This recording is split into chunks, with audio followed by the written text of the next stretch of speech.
Assalamualaikum warahmatullahi wabarakatuh. Salam sejahtera bagi kita semua.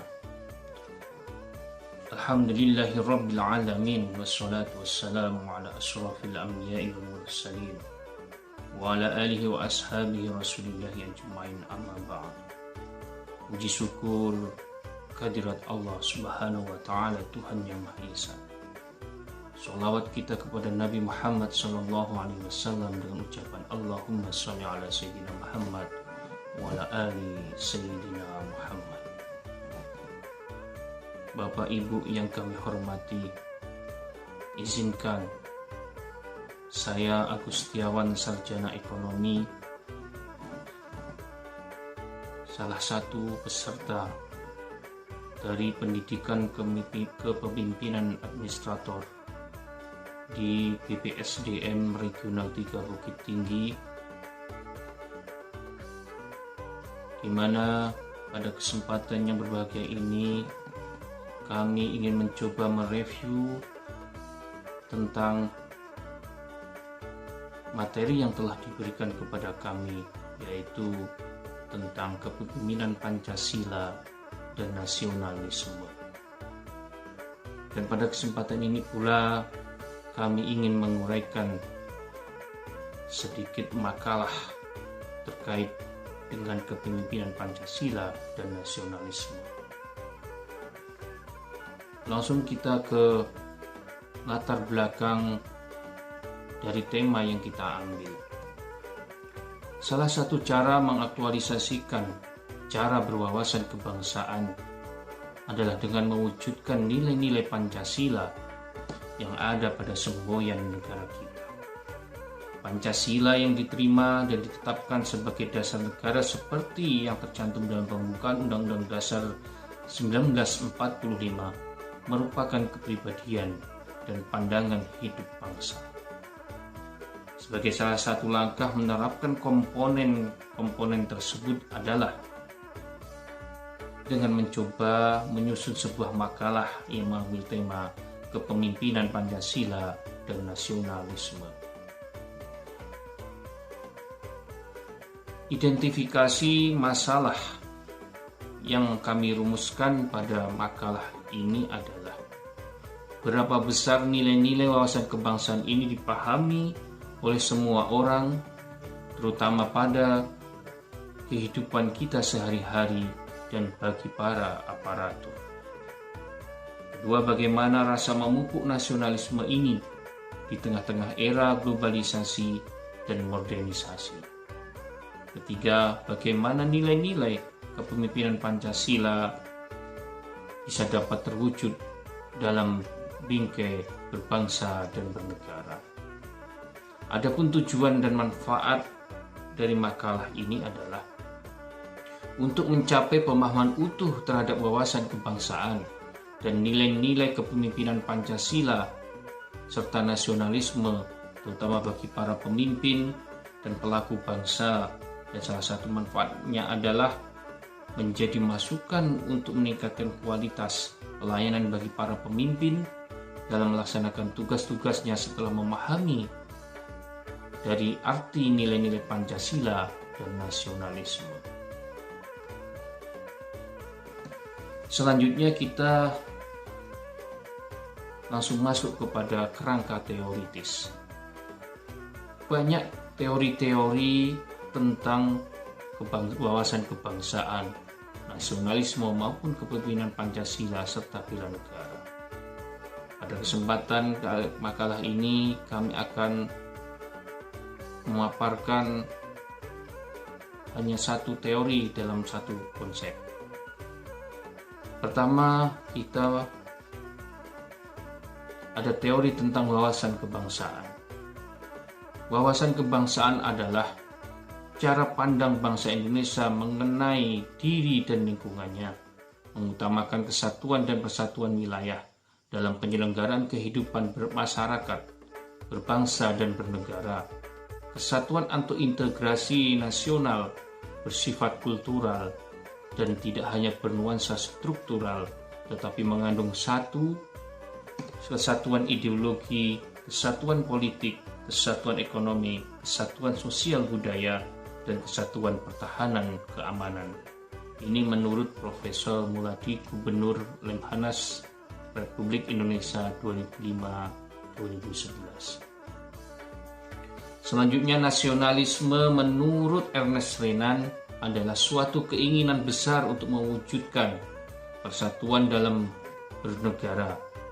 Dengan adanya persatuan ini, maka kondisi negara akan menjadi lebih kuat dan tidak mudah diguncang dengan masalah dari dalam maupun dari luar. Tanpa adanya sikap nasionalisme, persatuan bangsa atau persatuan negara tidak mungkin terwujud. Nah, kepada teori kepemimpinan Pancasila, menurut Stephen P. Robbins, kepemimpinan berasal dari kata pimpin yang berarti tuntun, bina atau bimbing.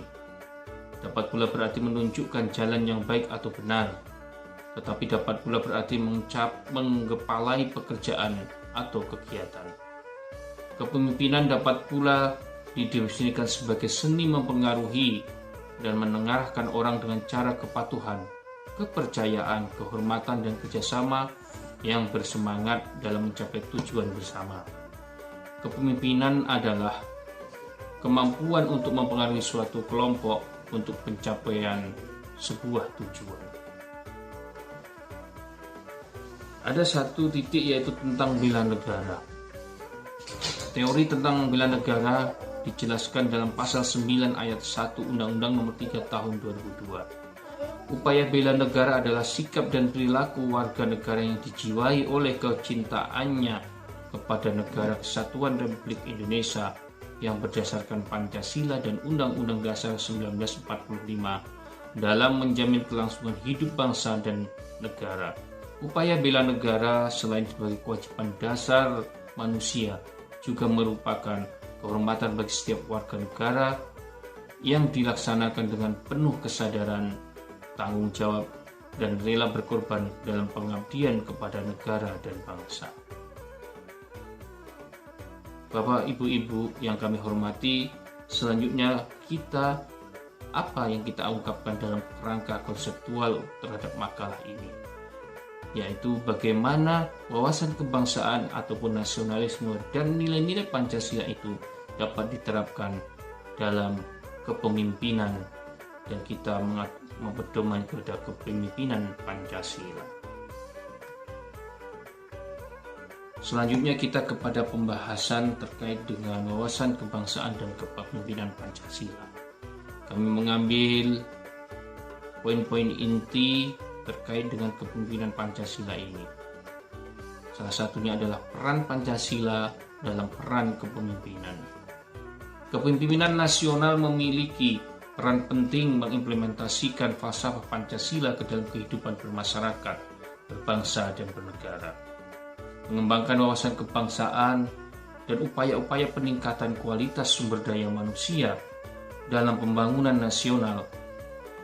Peran kepemimpinan nasional dalam implementasi nilai-nilai Pancasila diuraikan dalam penyelenggaraan pemerintahan dan pembangunan sebagai berikut. Menurut Sismenas, kepemimpinan di dalam Sismenas mengawal, melaksanakan proses dan menghimpun usaha-usaha untuk mencapai kehematan ekonomis, daya guna efisien, dan hasil guna efektif sebesar mungkin dalam menggunakan sumber dana dan sumber daya nasional dalam rangka mewujudkan tujuan nasional. Ini dirumuskan oleh Pokja Sismenas pada tahun 2010. Yang kedua adalah pembangunan pendidikan. Pembangunan pendidikan secara umum bertujuan untuk mencerdaskan kehidupan bangsa. Pendidikan dilaksanakan di dalam lingkungan keluarga dan sekolah dan lingkungan masyarakat dan pemerintah dalam prinsip-prinsip keteladanan, moral dan etika sesuai falsafah hidup bangsa berdasarkan Pancasila. Kepemimpinan dalam keluarga, sekolah, kemasyarakatan, dan pemerintah wajib menjalankan prinsip-prinsip pendidikan tersebut dan menjadi sumber motivasi dan inspirasi lahirnya kualitas kehidupan bermasyarakat, berbangsa, dan bernegara. Melalui pendidikan diharapkan lahir kualitas SDM yang memiliki moral dan akuntabilitas individu, sosial dan institusional dan global. Ini dirumuskan oleh Lemhanas pada tahun 2009. Kemudian yang ketiga adalah reformasi birokrasi. Kepemimpinan nasional harus dapat mengawal strategi implementasi reformasi birokrasi, yakni membangun kepercayaan masyarakat, membangun komitmen dan partisipasi, mengubah pola pikir, budaya dan nilai-nilai kerja, dan memastikan keberlangsungan berjalannya sistem dan mengantisipasi terjadinya perubahan. Ini menurut PURB tahun 2008. Dan terakhir yaitu dari nilai-nilai Pancasila yang perlu kita ambil adalah hukum dan aparatur. Pembangunan aparatur diarahkan untuk menghasilkan kepemimpinan dengan visi yang jelas, integritas yang tinggi, dan dilandasi moralitas Pancasila akan mudah mengawal manajemen pemerintahan dan hukum dalam rangka menjamin kepastian dan keadilan. Pembangunan aparatur dilakukan melalui konsepsi reformasi birokrasi. Pada tahap selanjutnya adalah kita akan sedikit menguraikan tentang apa itu bela negara dan dalam kepemimpinan Pancasila. Rasa tanggung jawab seorang warga negara Indonesia dan terutama seorang pemimpin ataupun para pelaku bangsa adalah timbulnya semangat dan peran bela negara. Adapun nilai-nilai dasar bela negara menurut Dewan Ketahanan Nasional Republik Indonesia adalah rasa cinta tanah air, sadar berbangsa dan bernegara, setia kepada Pancasila sebagai ideologi negara, rela berkorban untuk bangsa dan negara, mempunyai kemampuan awal bela negara, mempunyai semangat untuk mewujudkan negara yang berdaulat, adil, dan makmur. Bapak-bapak, ibu-ibu yang kami hormati, pada akhirnya sedikit kesimpulan dari makalah yang kami sampaikan.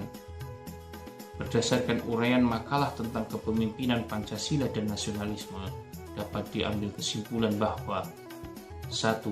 Wawasan kebangsaan merupakan nilai mendasar yang sudah menjadi pandangan hidup bangsa atau karakter politik bangsa yang dijiwai dengan nilai-nilai Pancasila dan wajib bagi seluruh warga negara, terutama para pemimpin dan para aparatur negara. Dengan wawasan kebangsaan yang dijiwai nilai-nilai Pancasila, maka diharapkan semakin kuatnya rasa nasionalisme di setiap warga dan para pemimpin serta aparatur negara, minimal dengan selalu menggelorakan rasa cinta tanah air ada sebagian dari iman dan negara kesatuan Republik Indonesia harga mati. 3. Nasionalisme dengan nilai-nilai Pancasila, maka akan terwujud kepemimpinan Pancasila di setiap aspek kehidupan yang tertuang dalam aspek Astagrata, baik Trigatra maupun Pancagatra. 4. Aksi wujud nyata dari pemahaman akan wawasan Nusantara. Nasionalisme dan kepemimpinan Pancasila adalah semangat rela berkorban untuk bangsa dan negara dengan aksi bela negara.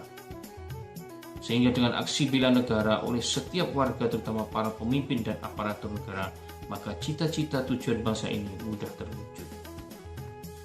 Dan pada akhirnya, sedikit saran yang perlu kami utarakan adalah sehubungan dengan pentingnya akan pemahaman dan aksi tentang kepemimpinan Pancasila dan nasionalisme, maka perlu disarankan untuk seluruh warga negara dan para pemimpin negeri serta para aparatur negara untuk selalu memahami akan nilai-nilai yang terkandung dalam makalah ini dan mengaplikasikan dalam kehidupan sehari-hari dari sikap dan praktek dari yang kecil hingga yang besar dengan mengedepankan integritas diri dan integritas bangsa. Sekian, terima kasih. Bila ada kekurangan dalam penyampaian kami, itulah kelemahan kami dan kami mohon masukan dan koreksi dari bapak-bapak ibu sekalian.